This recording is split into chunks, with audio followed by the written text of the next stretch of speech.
Everyone, कैसे हैं आप सब। आप सभी का स्वागत है एजुकेशन पंडित के इस चैनल में। इस चैनल में हम लोग हर दिन करंट अफेयर्स एक्सप्रेस लेके आते हैं, जिसमें आपको नेशनल, इंटरनेशनल, एनवायरनमेंट और साइंस एंड टेक्नोलॉजी से रिलेटेड उस दिन के करंट अफेयर्स की एक समरी बताई जाती है। इसके अलावा हम जो उस दिन के ट्रेंडिंग टॉपिक्स हैं या जो हॉट टॉपिक्स हैं उसके लिए एक शॉर्ट वीडियो, एक शॉर्ट इन्फॉर्मेटिव वीडियोस लेकर के आते हैं।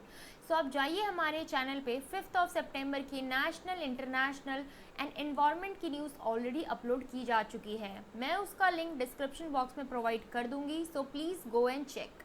आज का जो हमारा टॉपिक है वो है NCB, that is narcotics control bureau. आप सभी ने इसके बारे में अभी काफ़ी दिन से न्यूज़ में चल रहा है, तो मैं ये आशा करती हूँ कि आप सभी इस वर्ड से परिचित होंगे। और ये न्यूज़ में क्यों चल रहा है? बिकॉज ऑफ सुशांत सिंह राजपूत, जिसमें NCB का रोल काफ़ी इम्पॉर्टेंट होता जा रहा है।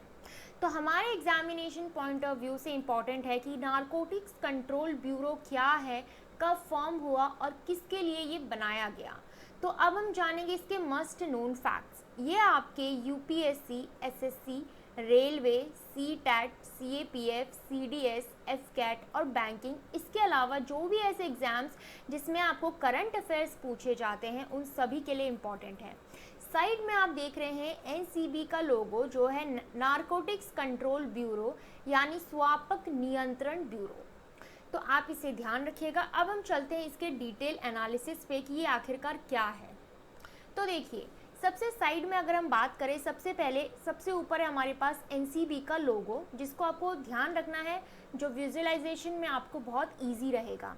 अगर हम उसके शॉर्ट फॉर्म की बात करें तो ज़्यादातर इसको NCB के नाम से बुलाया जाता है, that is narcotics control bureau. इसका मोटो क्या है? मोटो है इसका इंटेलिजेंस एनफोर्समेंट कोऑर्डिनेशन। सो आपको मोटो भी ध्यान रखने की ज़रूरत है। अगर हम इसके फॉर्मेशन की बात करें तो इसका फॉर्मेशन 17 मार्च 1986 को हुआ था। और एम्प्लॉयज़ आपको ध्यान रखने की ज़रूरत नहीं, not so important from the examination point of view. अब हम बात करें इसके ज्यूरिडिक्शनल स्ट्रक्चर की, तो ये नेशनल एजेंसी है इंडिया की। और प्राइमरी गवर्निंग बॉडी की बात करें तो प्राइमरी गवर्निंग बॉडी हमारे पास है गवर्नमेंट ऑफ इंडिया, और सेकेंडरी गवर्निंग बॉडी है इसमें मिनिस्ट्री ऑफ होम अफेयर्स। सो ये तो हो गई एक शॉर्ट समरी जो मैंने आपको बता दिया। अब हम चलते हैं इसके बारे में क्या लिखा गया है। ये एक इंडियन फेडरल लॉ एनफोर्समेंट और इंटेलिजेंस एजेंसी है। इसको 1986 में बनाया गया था गवर्नमेंट ऑफ इंडिया के द्वारा। किस एक्ट के अंतर्गत इसे बनाया गया था? NDPS act, that is narcotics, drugs and psychotropic substance act 1985। हम इस एक्ट के बारे में आगे और जानेंगे। इस एक्ट के अंतर्गत ही NCB का फॉर्मेशन किया गया था। अगर हम इसकी पेरेंट एजेंसी के बारे में बात करें, पेरेंट एजेंसी जो कि कोई भी सर्विसेज होती है उसको प्रोवाइड करती है, प्राइमरी एजेंसी कहलाती है। तो इसकी पेरेंट एजेंसी है ministry of home affairs, MHA। अब इसका काम क्या है? ये एक नोडल ड्रग एजेंसी है। ये एक नोडल ड्रग एजेंसी है जिसका काम है ड्रग ट्रैफिकिंग यानी कि ड्रग तस्करी, और जो भी ड्रग्स या जो भी इलीगल सब्सटेंसेस का यूज़ किया जा रहा है या उसका मैन्युफैक्चर या सेल किया जा रहा है उसको प्रोहिबिट कराना, उसके लिए फ़ाइट करना, वो काम है हमारे NCB यानी कि नारकोटिक्स कंट्रोल ब्यूरो का। आगे देखते हैं। मैंने अभी आपको बताया कि NCB का फॉर्मेशन NDPS एक्ट के तहत किया गया। तो अब ये जो NDPS एक्ट जो मैंने आपको बताया अभी 1985, ये क्या है इसके बारे में ज़रा देखते हैं।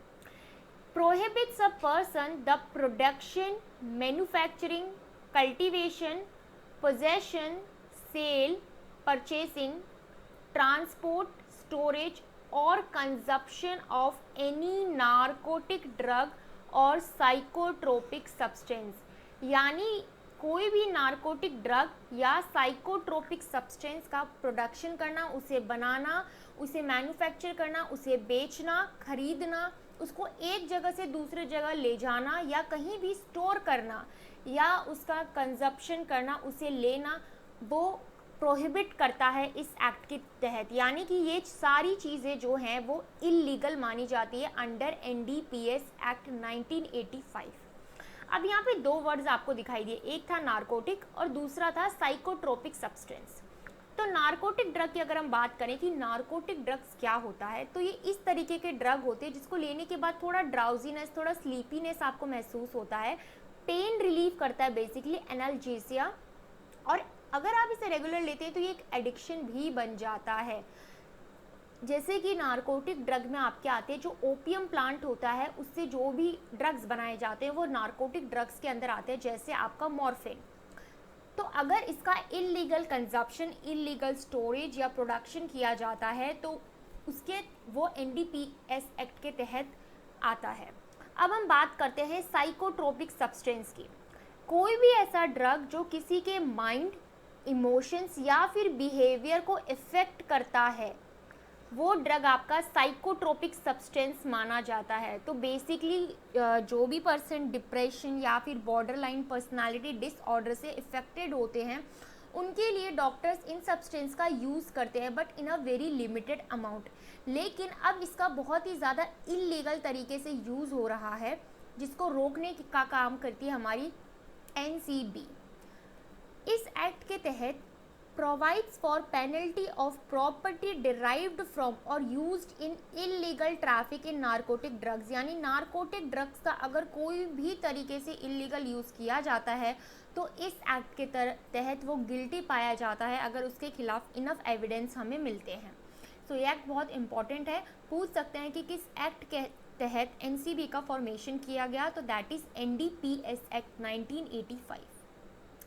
अब हम देखते हैं आगे, ये जो narcotic drugs and psychotropic substance है ये आपका बेस्ड है article 47 of constitution of India. Very very important कि किस आर्टिकल के ऊपर बेस्ड है, तो it is based on article 47 of constitution of India. ये जो ड्रग अब्यूज़ कंट्रोल है, ड्रग की इलीगल ट्रैफिकिंग को रोकना, लोग इसका मिसयूज़ ना करें, ये गवर्नमेंट की रिस्पॉन्सिबिलिटी है। ये एक सेंट्रल सब्जेक्ट है, सेंट्रल गवर्नमेंट की रिस्पॉन्सिबिलिटी है कि किसी भी तरीके की इलीगल ड्रग ट्रैफिकिंग, जो ड्रग तस्करी होती है, उसको रोकना।